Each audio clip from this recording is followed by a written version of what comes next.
بسم اللہ الرحمن الرحیم۔ ان حضرت صلی اللہ علیہ وسلم جب عمرے کے قصد سے تشریف لے گئے اور حجۃ الوداع کے موقع پر جب حج کے لیے نکلے تو آپ صلی اللہ علیہ وسلم نے ذوالحلیفہ میں قیام فرمایا۔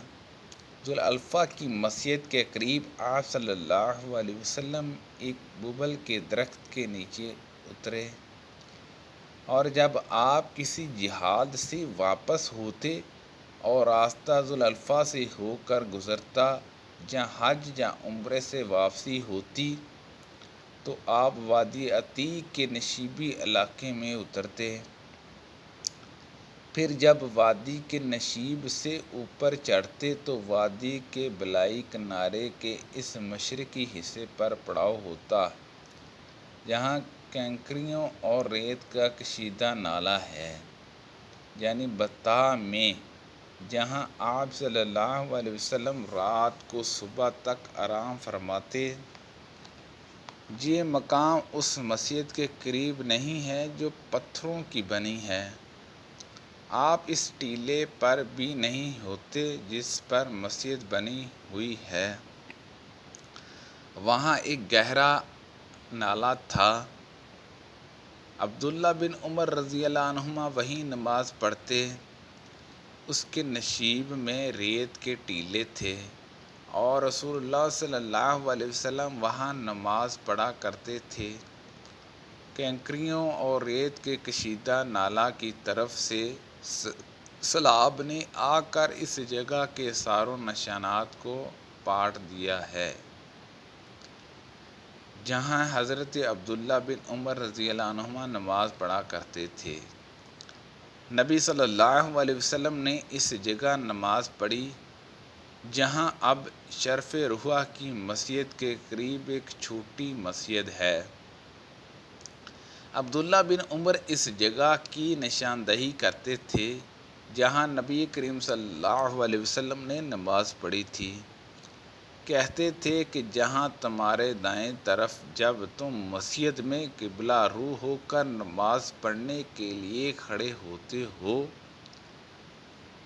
جب تم مدینہ سے مکہ جاؤ تو یہ چھوٹی سی مسجد راستے کے دائیں جانب پڑتی ہے۔ اس کے اور بڑی مسجد کے درمیان ایک پتھر کی مار کا فاصلہ ہے۔ جہاں اس سے کچھ کم زیادہ اس چھوٹی پہاڑی کی طرف نماز پڑھتے جو روحہ کے آخری کنارے پر ہے، اور یہ پہاڑی وہاں ختم ہوتی ہے جہاں راستے کا کنارہ ہے۔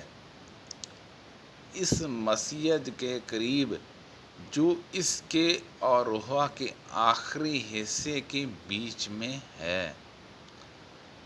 مکہ کو جاتے ہوئے اب وہاں ایک مسجد بن گئی ہے۔ عبداللہ بن عمر رضی اللہ عنہما اس مسجد میں نماز نہیں پڑھتے تھے بلکہ اس کو اپنے دائیں طرف مقابل میں چھوڑ دیتے اور آگے بڑھ کر خود پہاڑی ارک التبح کی طرف نماز پڑھتے تھے۔ عبداللہ بن عمر رضی اللہ عنہما جب روحہ سے چلتے تو ظہر کی نماز اس وقت تک نہ پڑھتے جب تک اس مقام پر نہ پہنچ جاتے۔ جب جہاں آ جاتے تو ظہر پڑھتے، اور اگر مکہ سے آتے ہوئے صبح صادق سے تھوڑی دیر پہلے یا سحر کے آخر میں وہاں سے گزرتے تو صبح کی نماز تک وہیں آرام کرتے اور فجر کی نماز پڑھتے۔ سبحان اللہ عز و جل۔ اللہ پاک سے دعا ہے کہ اللہ پاک ان حدیثوں پر عمل کرنے کی توفیق عطا فرمائے۔ اللہ پاک ہم سب کو صحت و تندرستی عطا فرمائے۔